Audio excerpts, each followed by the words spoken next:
Entre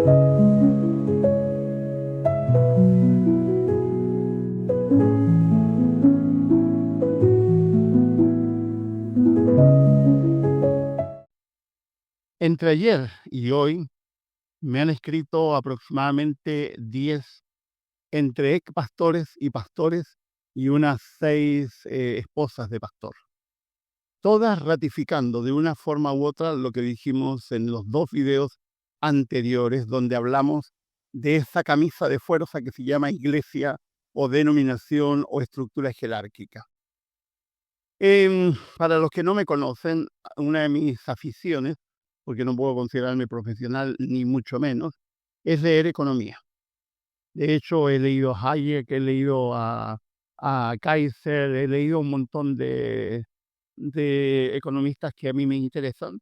Sigo en las redes a 3, a un chileno, a un español y a un colombiano, que me parecen geniales.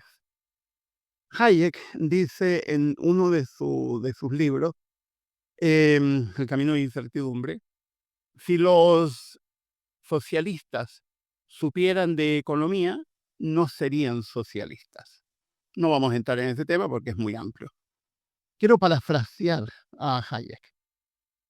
Si los cristianos supieran verdaderamente de Jesucristo, no serían parte de ninguna denominación cristiana. Se mantendrían al margen y hablarían y empujarían en función de levantar la bandera de la libertad en Cristo.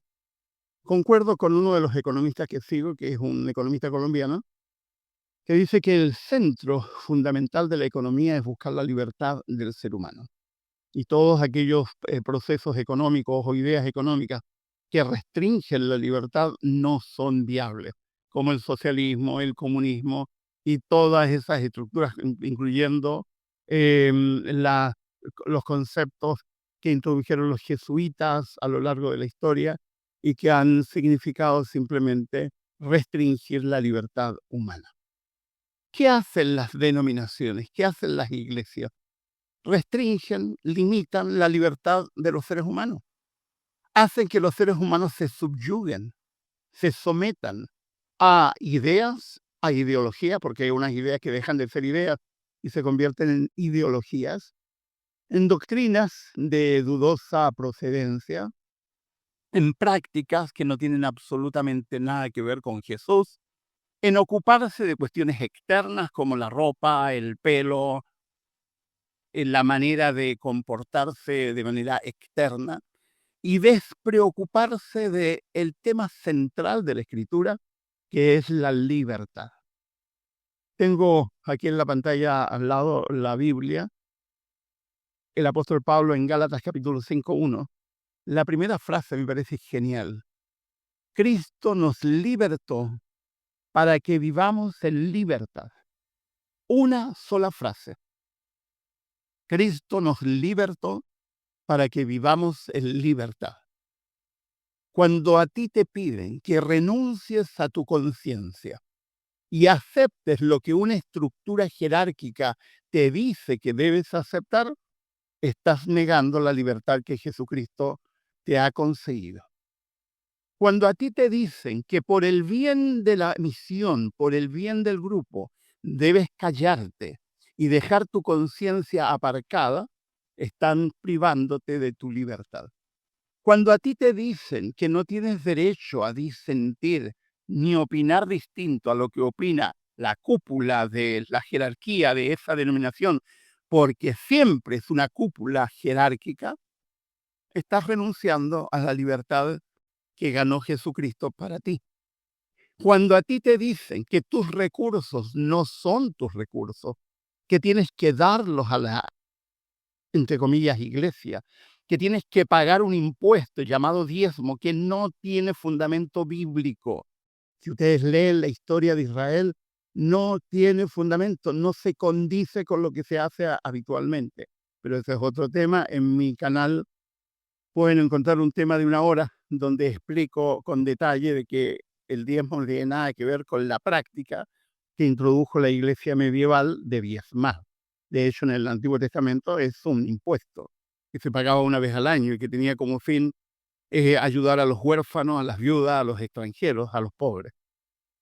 Y no lo que se hace hoy día, que es mantener aceitado y alimentado exorbitantemente a toda una estructura burocrática que en realidad no sirve a la gente, se sirven a sí mismos. Pero ese es otro tema. Cada vez que te piden que renuncies a pensar, que renuncies a tus recursos, que renuncies a tu tiempo, diciendo que estás obligado a participar de reuniones que en general son aburridísimas y lo único que pretenden es manipularte para atraer más gente al grupo, porque mientras más gente venga, más recursos habrá, es decir, el negocio se mantendrá. Cuando te dicen todo eso, estás negando lo que Pablo dice. Cristo nos libertó para que vivamos en libertad.